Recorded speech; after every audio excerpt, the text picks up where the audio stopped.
The Paphos Archaeological site is, frankly, incredible. An amazing collection of mosaics from 4 colossal Roman houses, an Odeon, Agora, stone-carved ancient church, or maybe it isn't, and a castle, all on one site at Paphos Harbour. It is so clear why this is a UNESCO site. This is a must-see if you're in Paphos, Cyprus. Please stay to the end for all the details. I'll be making more similar videos, so please like, subscribe and click the alerts bell for future releases. Thank you for watching Eclectic Experience. Change seen through images.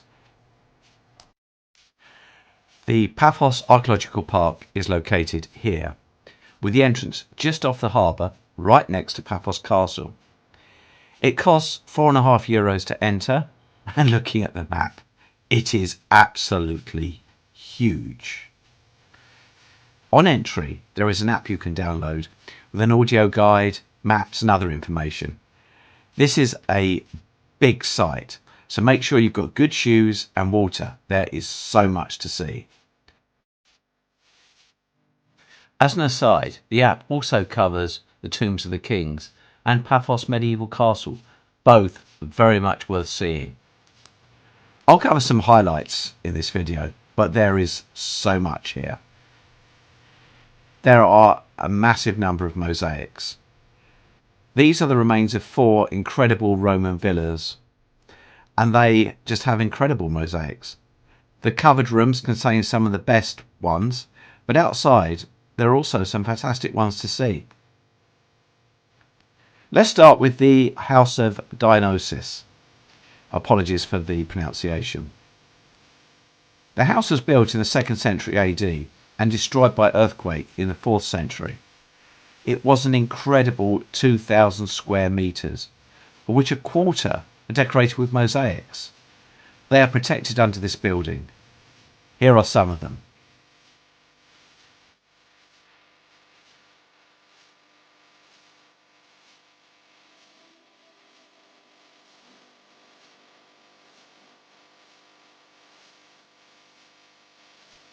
House of Ion.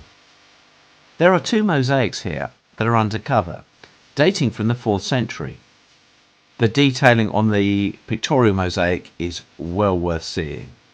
There's also good signage here explaining each of the sections. Villa of Theseus. This villa consisted amazingly of over 100 rooms and was built in the 2nd century AD. And incredibly, it was still in use until the 7th century AD, 500 years on. There are some columns and part of a tower, as well as the mosaics. It's worth noting that some of the external mosaics are covered in sand to protect them, so depending on when you visit, you may or may not be able to see them all. The House of Orpheus is a bit smaller, and here we can see some more of the foundations of the buildings. It was undergoing some conservation work when we were there. The Roman period remains and the mosaics on their own could have made this UNESCO site, but there is so much more that has survived. Much survived because it was below ground, but also because the area for a long time had a population decrease due to the raids along the coast, leading to people moving more and more inland. Here are some highlights from the other areas. The Odeon. When I saw Odeon on a sign, I was curious. I'd only ever come across the name before in the context of the British cinema chain. With a little research, I found out that Odeon means a singing place, or a place for singing, music and poetry. In this case, it is a small 2nd century amphitheatre. It has been heavily restored so that it can be used, and productions are normally put on here each year. In front of the Odeon is the Agora. It's a sort of central court for the city. Much of it cannot be seen, but it is absolutely huge. Looking up practically anywhere on this site, and you will actually see one of the more recent additions to the site, the lighthouse. Even though it's more recent, it was built in 1888, and according to the guide, is one of the most impressive lighthouses on the island. On this huge site, there are actually a couple of little locked areas that are out of the way but are still worth seeing if you come across them. You have to look through the metal gates, but in this one we can see some cutouts into the rock. And then if we look at this one, we can actually see some wall paintings.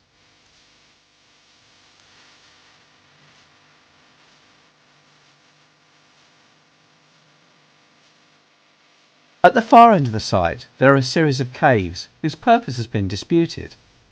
What were they actually used for? It has been given the name Paphos. On Google Maps, it is called an early Christian basilica. However, it is also thought to have been an army camp, and now more likely to have been a temple to the god Apollo. But whatever it was for, it is great to explore, with its caves, some with arched ceilings, passageways and staircases. Coming back to near the entrance, there are the significant remains of a castle, Surrender Colonnes, which means 40 columns. And this is due to the number of granite columns we see on the site. Here are a couple. According to the app, it was built in the 7th century AD to protect the city and the port. There was an earthquake in 1223 which destroyed it, and it has not been rebuilt.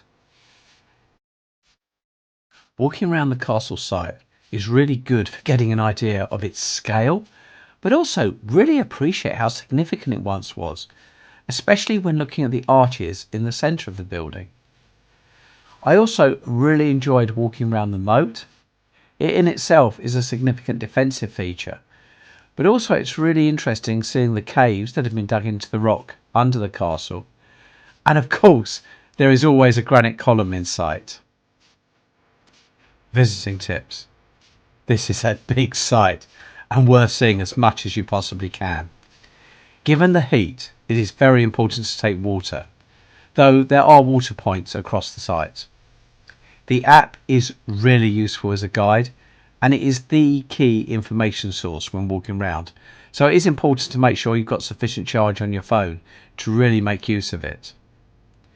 This site does have good paths, but it's still worth wearing good shoes as there is a lot of walking, and if you're going to go off paths, it isn't always easy going.